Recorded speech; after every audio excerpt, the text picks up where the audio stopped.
Shalom saudara terkasih di dalam Tuhan Yesus. Kita ada di penghujung bulan Februari, di mana seri khotbah sahabat. Sebelumnya kita mari siapkan hati untuk menerima kebenaran firman. Kita berdoa. Roh Kudus, berkaryalah, berbicaralah pada kami lewat firman-Mu. Firman-Mu ya dan amin. Yesus, Engkaulah sahabat kami yang sejati. Engkau nyatakan kebenaran dalam hidup kami, supaya kami dapat menjadi berkat dimanapun Engkau tempatkan. Terima kasih ya Bapa. Di dalam nama Tuhan Yesus, amin. Saudara terkasih di dalam Tuhan Yesus, dalam seri terakhir dalam Suara Pembalaan dengan judul Persahabatan Sejati. Persahabatan sejati di mana saya akan ambil dari kisah persahabatan Daud dan Yonatan yang jauh melampaui dari batas kehidupan Yonatan masih ada. Sampai keturunan Yonatan, terus Daud memupuk hubungan yang baik karena persahabatannya dengan Yonatan. Kita akan belajar terlebih dahulu persahabatan kita sehari-hari. Apabila kita mengenal Allah yang benar, Yesus adalah sahabat kita yang sejati. Kita juga sadar mawas diri dengan sahabat-sahabat yang ada di dunia ini. Mari kita buka di Yakobus 4 ayat 4. Yakobus 4 ayat 4 dengan teks persahabatan sejati. Yakobus 4 ayat 4. Hai kamu orang-orang yang tidak setia, tidakkah kamu tahu bahwa persahabatan dengan dunia adalah permusuhan dengan Allah? Jadi barang siapa hendak menjadi sahabat dunia ini, ia menjadikan dirinya musuh Allah. Ini kebenaran yang sangat keras, sangat jelas. Persahabatan kita dengan dunia, persahabatan menjadi sahabat dunia ini, berarti kita adalah musuh Allah. Dan apa maksudnya sahabat dunia ini? Apa yang dilakukan oleh dunia dengan kemauannya, keakuannya, menjauhi dari kasih karunia maupun dalam kebenaran, hendaklah kita mawas diri supaya kita tidak menjadi sahabat dunia ini. Keinginan daging, keinginan mata, semua yang dicari dunia ini menjadi sahabat dunia. Namun sekiranya kita adalah anak-anak Tuhan, menyadari identitas kita, status kita, anak-anak yang dipilih Tuhan, dikasih Tuhan, diurapi, sehingga kita tidak mencari menjadi sahabat dunia ini. Tapi kita sungguh-sungguh, kita hidup dengan takut akan Tuhan, sahabat Allah, sahabat Tuhan, sehingga kehidupan kita dapat membawa kasih kuasanya bagi dunia yang hidup di dalam kegelapan ini. Kita akan lihat dari Yakobus pasal 4, apa yang dimaksud dari sahabat dunia ini. Kita akan lihat Yakobus pasal 4 ayat 1. Hawa nafsu dan persahabatan dengan dunia. Dari manakah datangnya sengketa dan pertengkaran di antara kamu? Bukankah datangnya dari hawa nafsumu yang saling berjuang di dalam tubuhmu? Di dalam diri kita ada pergejolakan di mana kita mau mengikuti kehendak Bapa atau keinginan daging. Kita mau ikuti jalan Tuhan atau jalan kita sendiri. Itu berkecamuk dalam diri kita. Namun kita sebagai anak Tuhan, kita serahkan, tunduk pada Allah. Kita lawan iblis, maka iblis akan lari daripada kita. Sesuai dengan Yakobus 4 ayat 7. Semua gejolak yang ada di dalam hidup kita, keinginan-keinginan, pertengkaran, sengketa, semuanya itu karena nafsu yang berjuang di dalam tubuh kita. Kita lihat di ayat 2. Kamu mengingini sesuatu, tetapi kamu tidak memperolehnya, lalu kamu membunuh. Kamu iri hati, tetapi kamu tidak mencapai tujuanmu. Lalu kamu bertengkar dan kamu berkelahi. Kamu tidak memperoleh apa-apa, karena kamu tidak berdoa. Atau kamu berdoa juga, tetapi kamu tidak menerima apa-apa, karena kamu salah berdoa. Sebab yang kamu minta itu hendak kamu habiskan untuk memuaskan hawa nafsumu. Kita lihat di mana seseorang berjuang dalam dirinya iri hati, pecah belah, berkelahi, bertengkar, semua di dalam dirinya. berjuang begitu luar biasa. Dan hawa nafsu inilah menimbulkan perpecahan, pertengkaran, menimbulkan sengketa dan sebagainya. Maupun di keluarga, antara suami dan istri, anak-anak dengan orang tua, maupun sahabat-sahabat, teman-teman yang ada di dalam komunitas. Kita lihat bagaimana seseorang yang di dalam iri hatinya maupun nafsu yang ada, terjadilah banyak perpecahan, pertengkaran dan perkelahian. Sekalipun dia berdoa, tapi doa-doa yang dipanjatkan bukan doa yang berkenan kepada Tuhan, tapi doa dari nafsu. Kita berdoa yaitu melaraskan diri kita kepada kehendak Tuhan, bukan memaksa kehendak diri kita kepada Tuhan, tapi kita ingin ikuti jalan Tuhan dan have your way, Lord. Biarlah jalanmu Tuhan menjadi jalanku. Kita sungguh-sungguh mengikuti kehendak Bapa. Namun sebaliknya, orang yang menjadi sahabat dunia adalah musuhnya Allah.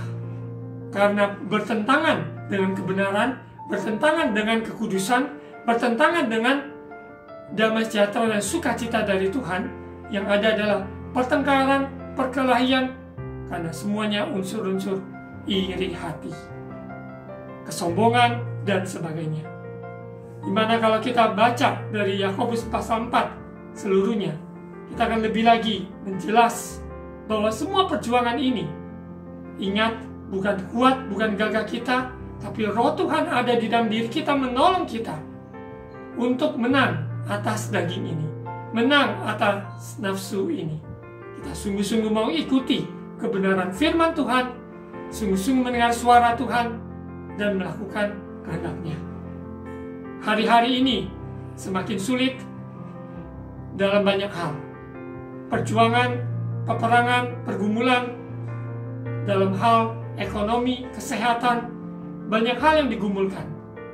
Biarlah kita serahkan hidup kita, tunduk kepada Allah, sungguh-sungguh berikan hidup kita menjadi sahabatnya Tuhan Yesus.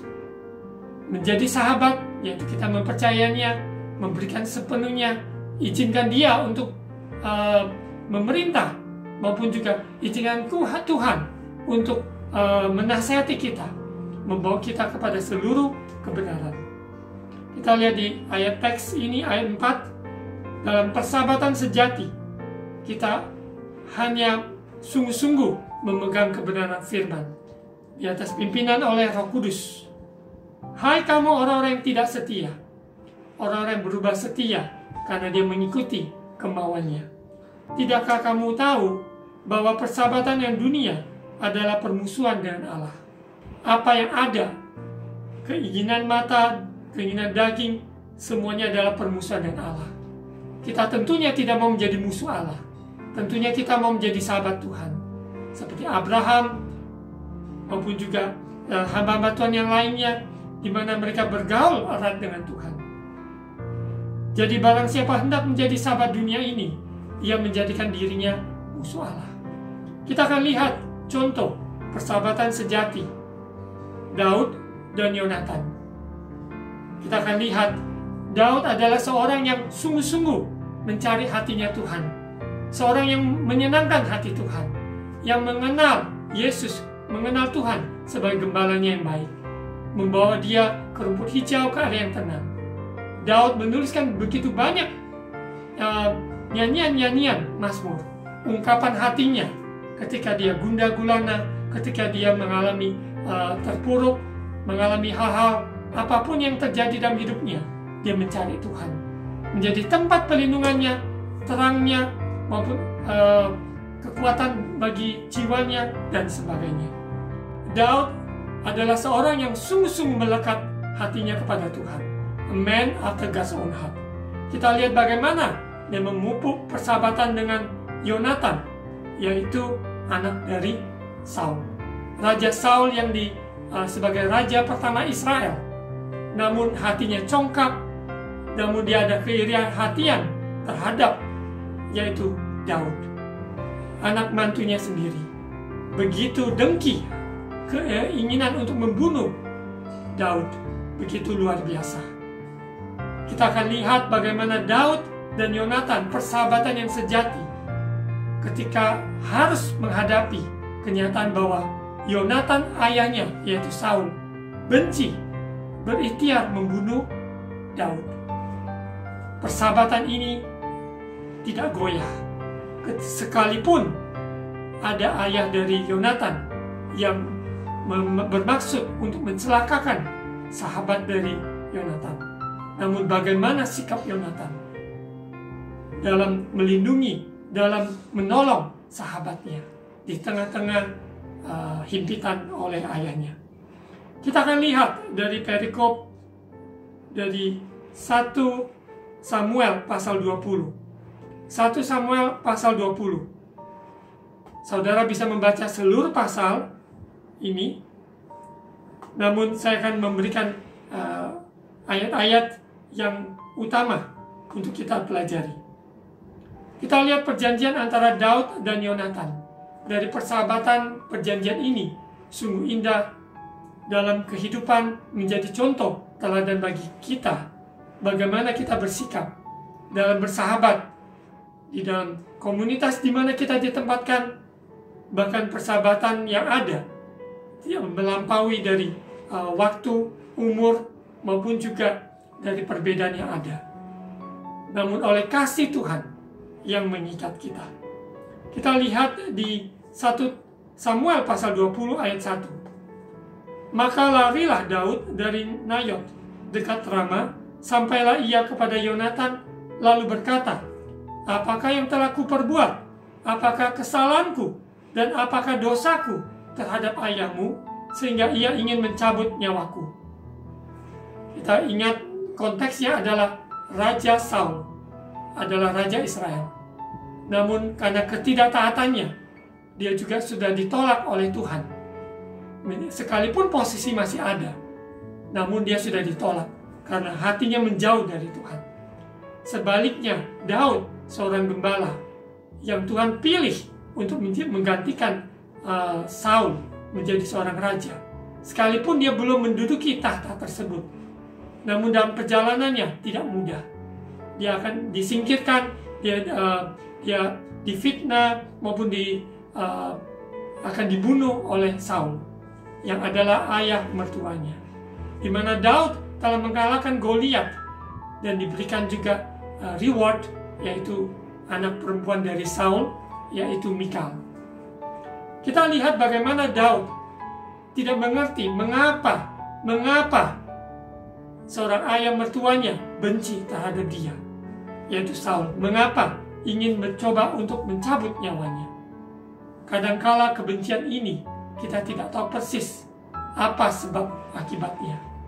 Namun satu hal jelas, Saul iri hati. Seseorang yang menaruhkan iri hati, dendam, dia akan berusaha untuk menjatuhkan orang tersebut sekalipun dia adalah anak mantunya. Betapa bahayanya. Akar kejahatan, akar kepahitan, iri hati. Tidak memandang apakah itu keluarga, tidak memandang apakah itu sahabat, dia akan lakukan semuanya itu untuk memuaskan nafsunya, yaitu iri hatinya dipuaskan. Untuk itu, orang yang menaruhkan iri hati adalah musuh dari Allah. Karena persahabatan dan dunia di mana ada iri hati, disitulah juga adalah musuhnya Allah. Sehingga Daud bertanya-tanya, apa kesalahanku? Apa dosaku terhadap ayahmu?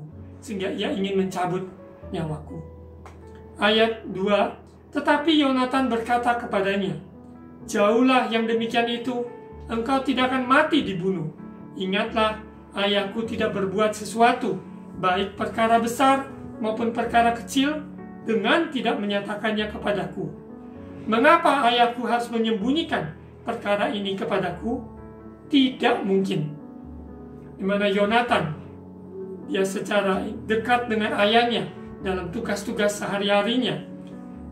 Dia sadar bahwa ayahnya, kalau dia menceritakan segala sesuatu kepada dia, termasuk ikhtiarnya untuk mencelakakan Daud, tentunya Yonatan mengetahui hal ini, dia akan menyelamatkan, menolong Daud.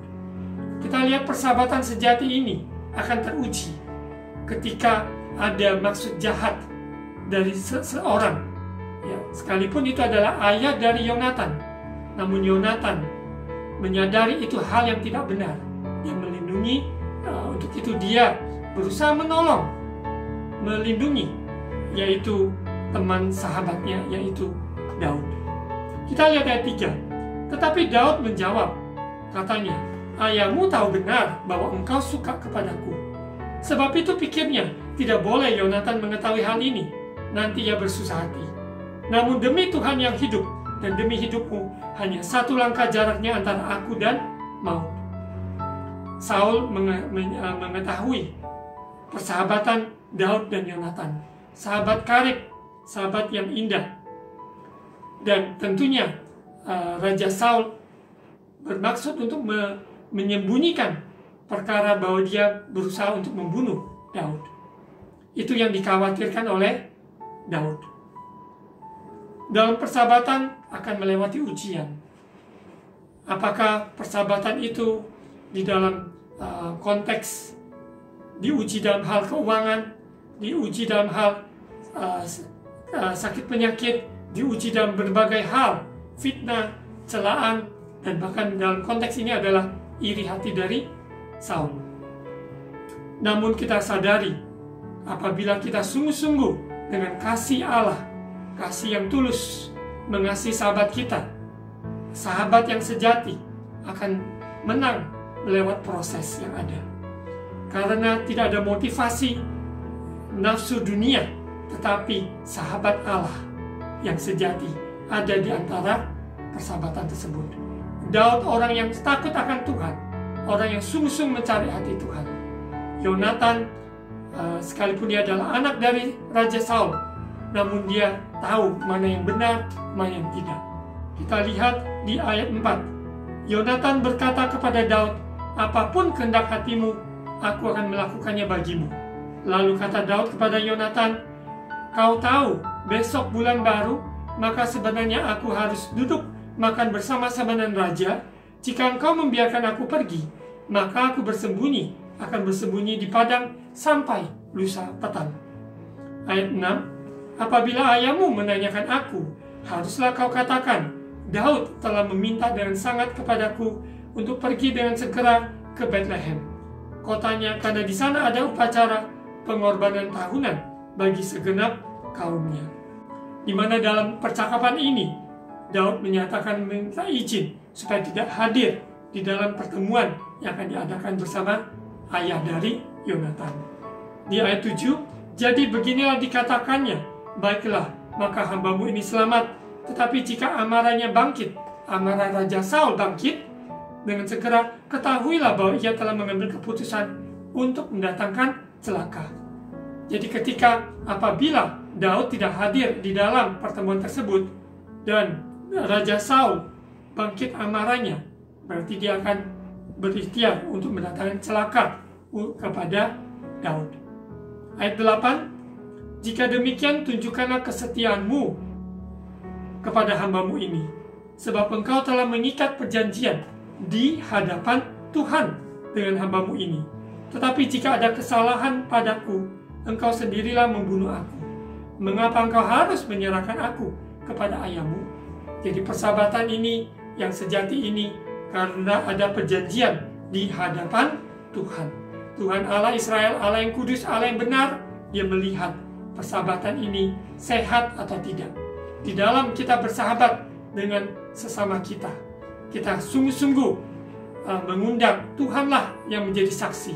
Dialah yang ada di depan, di antara persahabatan itu. Apabila kita lakukan yang benar, maka persahabatan ini memuliakan Tuhan. Tapi apabila persahabatan ini adalah persahabatan yang menjerumuskan kita berdosa jauh dari Tuhan, maka kita harus berhenti dari persahabatan tersebut. Karena persahabatan itu persahabatan yang tidak sehat, tidak memuliakan Tuhan, yaitu persahabatan gelap, persahabatan yang sangat keji dan tidak berkenan pada Tuhan. Untuk itu kita harus perhatikan, Tuhan adalah di antara persahabatan, maupun dalam persahabatan dimanapun kita berada. awalnya di mana kita pernah tinggal di sebuah kota maupun di sebuah pelayanan di komunitas yang ada. Namun persahabatan yang ada yang pernah dipupuk akan berkelanjutan di hari-hari kemudian apabila kita sadar Tuhan yang ada di antara kita. Sehingga persahabatan itu sehat, yaitu persahabatan yang memperluaskan kerajaan Allah. Persahabatan antara kota, persahabatan dengan sahabat kita yang sudah ada di tempat yang berbeda-beda, namun kita tetap ada link menjadi sahabat yang memuliakan nama Tuhan. Dengan talenta, kesempatan, karunia yang Tuhan percayakan kita berbeda-beda, namun kita saling melengkapi untuk membangun kerajaan Allah. Kita sadari kita semua adalah tubuh Kristus, maupun kita adalah sahabat satu dengan yang lain untuk memuliakan nama Tuhan. Dalam persahabatan Daud dan Yonatan ini, kita jelas di mana persahabatan ini Tuhan ada di antara mereka. Ayat 9, tetapi jawab Yonatan, jauhilah yang demikian itu, sebab jika ku ketahui dengan pasti bahwa ayahku telah mengambil keputusan untuk mendatangkan celaka kepadamu, masakan aku tidak memberitahukannya kepadamu? Dan di situ luar biasa, kita menyadari bahwa persahabatan Yonatan dan Daud sehat, persahabatan yang memuliakan Tuhan karena Tuhan ada di antara mereka.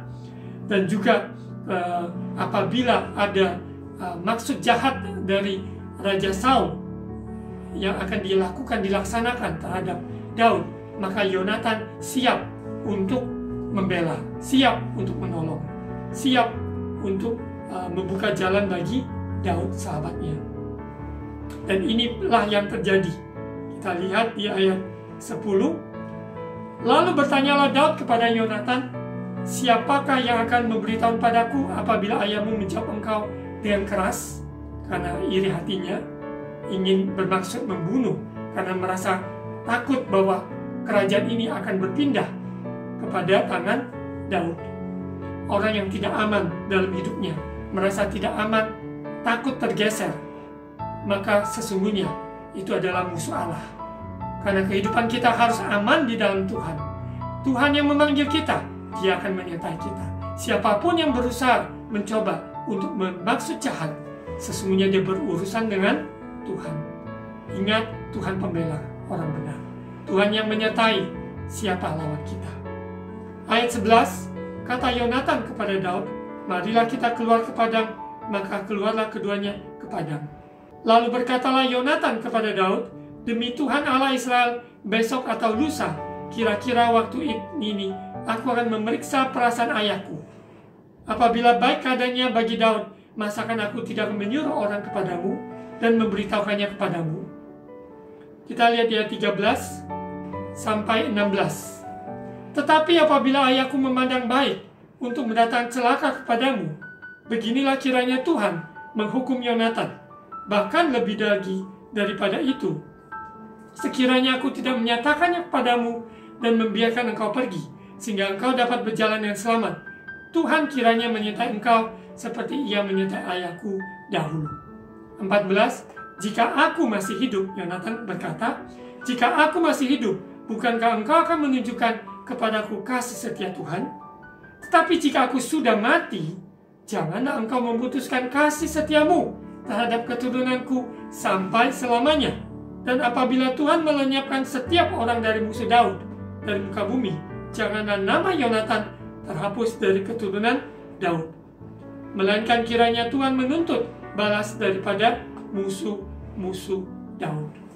Kita lihat di mana perjanjian di hadapan Tuhan, persahabatan ini berkelanjutan, bukan hanya ketika Yonatan dan Daud masih hidup, tapi sekalipun Yonatan sudah mati terlebih dahulu, namun Daud dia tetap memegang perjanjian persahabatannya sampai kepada keturunan berikutnya.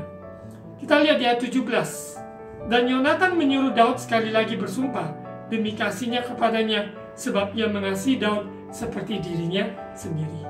Kasih persahabatan yang di hadapan Tuhan adalah persahabatan yang sehat, di mana Daud dan Yonatan memberi contoh persahabatan yang sehat, di mana Tuhan hadir. Tuhan ada di antaranya. Di mana kita sadari, di dalam kehidupan kita, di dalam kita bergaul, persahabatan ini, baik maupun di dalam keluarga kita, ya, maupun juga di dalam persahabatan secara teman-teman, dalam pelayanan, pekerjaan, semuanya yang Tuhan tempatkan. Mari Tuhan menjadi pusat dari persahabatan kita, satu dengan yang lain. Kita akan lanjut di mana Daud sudah izin dan dia ke tempat yang lain maupun bersembunyi dan sebagainya, dan Yonatan dia berhadap dengan ayahnya dan sebagainya. Ada tanda-tanda yang diberikan kepada Daud apabila ayahnya marahnya dan sebagainya. Dia akan melindungi, memberitahukan kepada Daud untuk menjauhi diri. Kita akan lihat dari ayat 18, saudara bisa membaca sampai ayat-ayat terakhirnya. Kalau 4 di ayat 24, sesudah itu bersembunyilah Daud di padang. Ketika bulan baru tiba, duduklah raja pada meja, yaitu Raja Saul, pada meja untuk makan. Raja duduk di tempatnya seperti biasa, dekat dinding. Yonatan berhadapan dengan dia, Abner duduk di sisi Saul. Tetapi tempat Daud tinggal kosong, di mana Daud tidak hadir, ya, di dalam pertemuan ini. Dan Saul tidak berkata apa-apa pada hari itu, sebab pikirnya, barangkali ada sesuatu yang terjadi kepadanya. Mungkin ia tidak tahir, ya, tentu ia tidak tahir.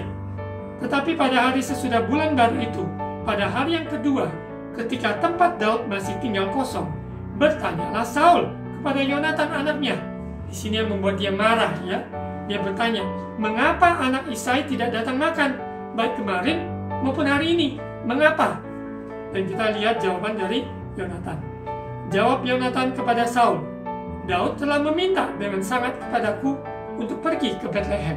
Katanya, biarkan aku pergi, sebab ada upacara pengorbanan bagi kaum kami di kota, dan saudara-saudaraku sendirilah yang memanggil aku.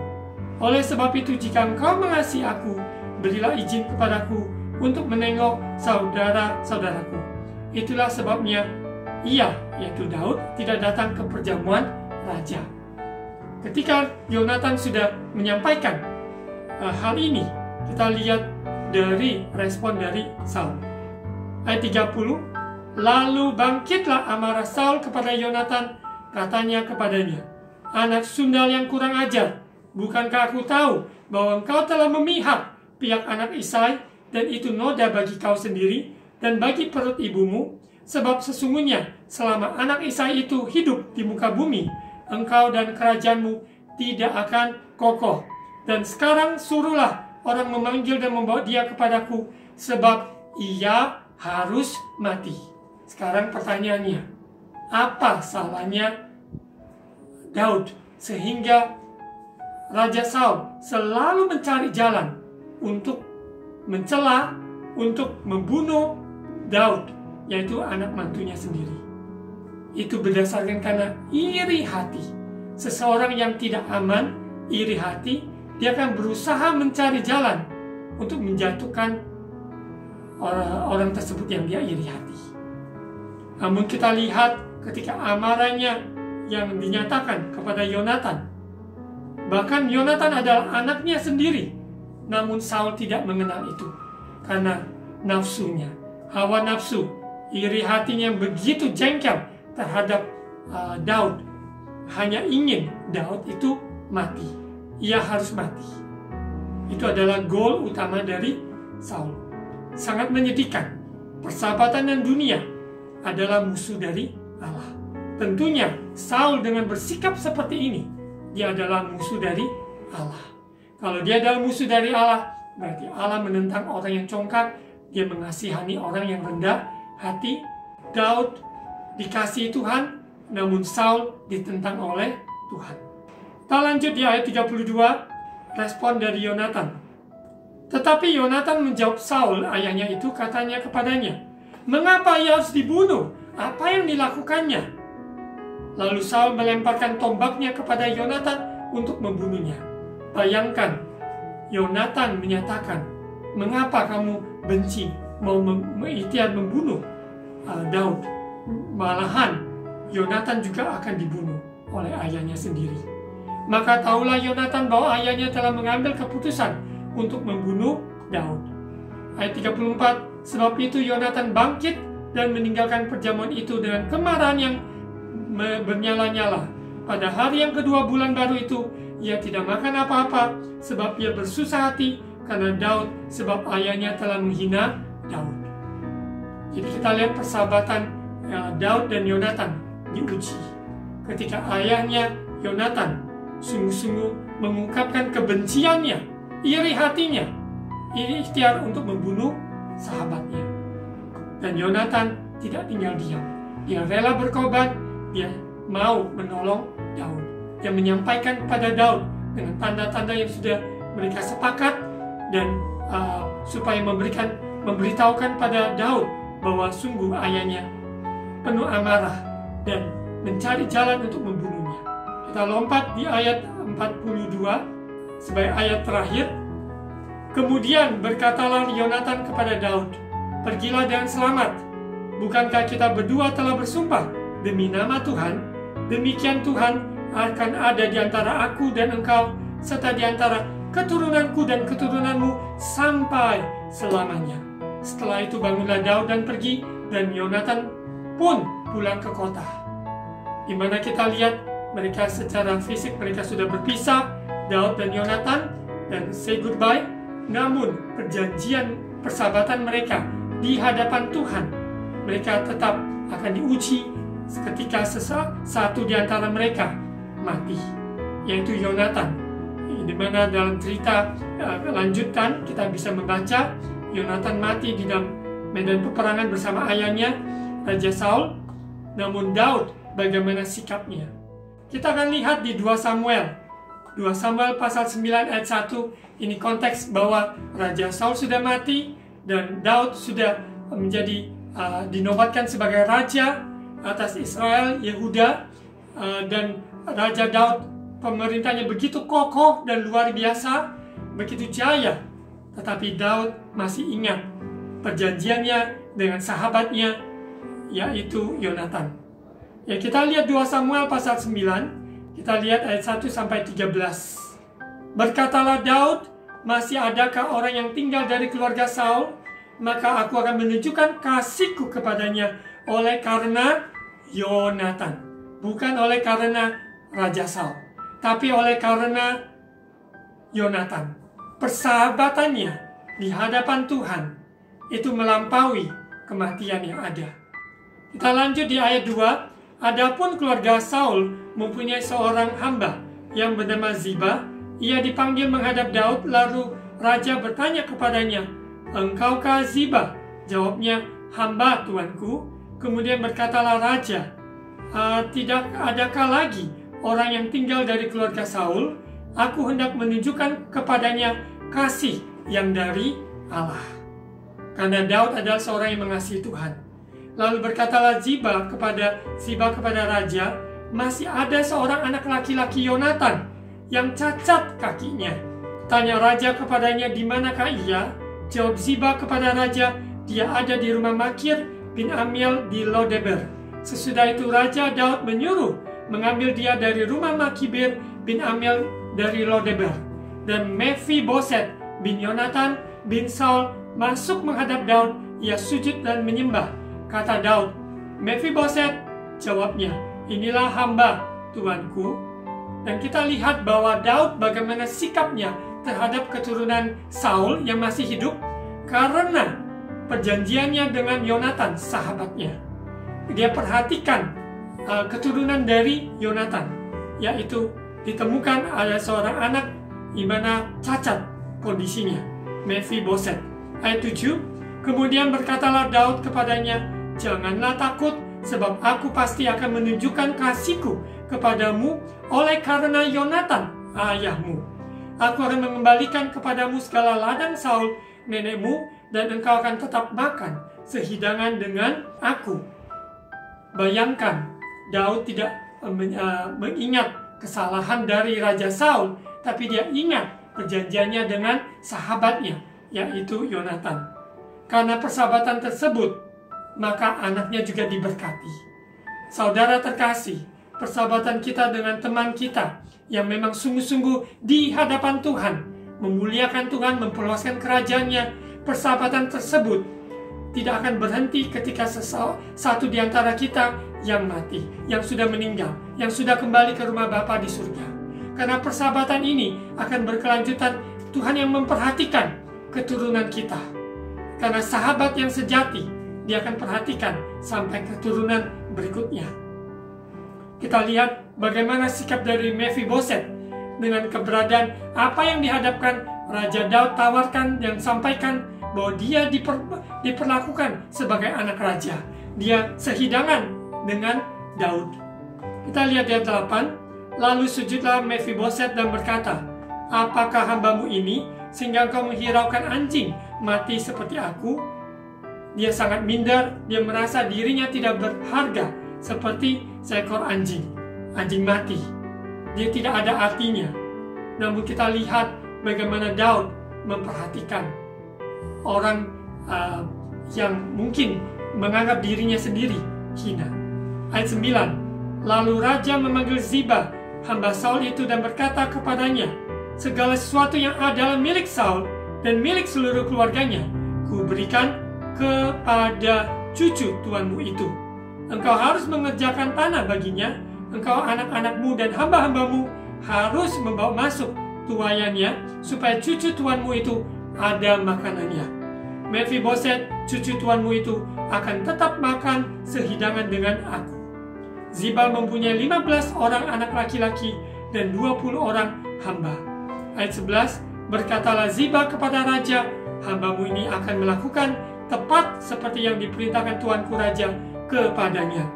Dan Mephiboset makan sehidangan dengan Daud sebagai salah seorang anak raja. Sungguh indah persahabatan ini. Kelanjutannya di anaknya Yonatan, yaitu Mephiboset, adalah tetap sehidangan dengan Raja Daud sebagai seorang anak raja. Lanjut di ayat 12 dan 13. Mephiboset mempunyai seorang anak laki-laki yang kecil yang bernama Mika. Semua orang yang diam di rumah Ziba adalah hamba-hamba Mephiboset. Demikianlah Mephiboset diam di Yerusalem, sebab ia tetap makan sehidangan dengan raja, adapun kedua kakinya timpang. Sungguh indah perjalanan ini, persahabatan ini sekiranya menjadi berkat buat kita semua. Persahabatan sejati, contoh Daud dan Yonatan. Sebaliknya, Saul sebagai seorang raja, dia penuh dengan dengki, iri hati, dan berikhtiar untuk membunuh anak mantunya sendiri, bahkan membunuh anaknya Yonatan karena hawa nafsu, iri hati, sengketa, pertengkaran, dan sebagainya. Namun kita lihat betapa indahnya persahabatan di hadapan Tuhan. Persahabatan yang indah. Mari kita tutup dalam doa. Tuhan Yesus, terima kasih kebenaran firman-Mu. Jadilah kami mau menjadi sahabat Engkau, bukan menjadi sahabat dunia. Karena sahabat dunia bertentangan dengan Engkau, penuh iri hati, kecongkakan, penuh dengan hawa nafsu, dan musuh dari Allah. Biarlah kami mengikuti jalan-Mu, Bapa.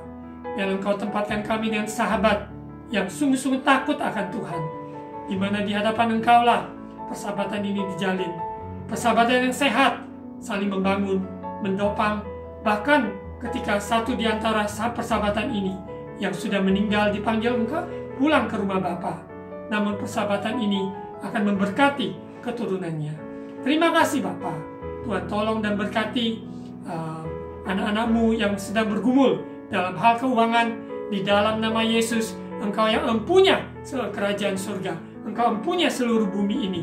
Engkau sanggup menolong, memelihara setiap umat-Mu Tuhan. Percaya pemeliharaan Tuhan sempurna. Bagi mereka yang sakit bergumul dalam sakit penyakit, Tuhan tolong mereka dalam masa-masa pandemi ini. Engkau penyembuhnya, di dalam nama Yesus Kristus. Kami akan percaya hidup di dalam Tuhan. Kalau seandainya mati di dalam Kristus adalah sebuah hal yang untung. Tuhan juga tolong bagi mereka yang menghadapi konflik di dalam rumah tangga. Tuhan pulihkan di dalam nama Yesus. kasih mula-mula dicurahkan. Ada pengampunan, ada kasih mesra di dalam Yesus Kristus. Berkati setiap gereja-gereja Tuhan, hamba-hamba Tuhan dimanapun berada. Engkau adalah kepala gerejamu Tuhan. Kami adalah tubuh Kristus. Berkati bangsa, negara, pemerintah kami. Terima kasih Bapa, sehingga kami dapat melewati badai ini. Bersama Yesus, kami dapat melakukan perkara besar, menjadi berkat buat bangsa dan negara kami. Terima kasih Bapa, di dalam nama Tuhan Yesus. Mari saudara terkasih, angkat kedua tangan untuk terima ucapan berkat iman. Tuhan memberkati engkau dan melindungi engkau. Tuhan menyinari engkau dengan wajah-Nya dan memberi engkau kasih karunia. Tuhan menghadapkan wajah-Nya kepadamu dan memberi engkau damai sejahtera. Terimalah berkat kasih karunia dari Allah Bapa, cinta kasih dari Tuhan Yesus, persekutuan dan Allah Roh Kudus menyertai kita sekalian hari ini sampai Maranatha Yesus datang kembali. Di dalam nama Tuhan Yesus, amin.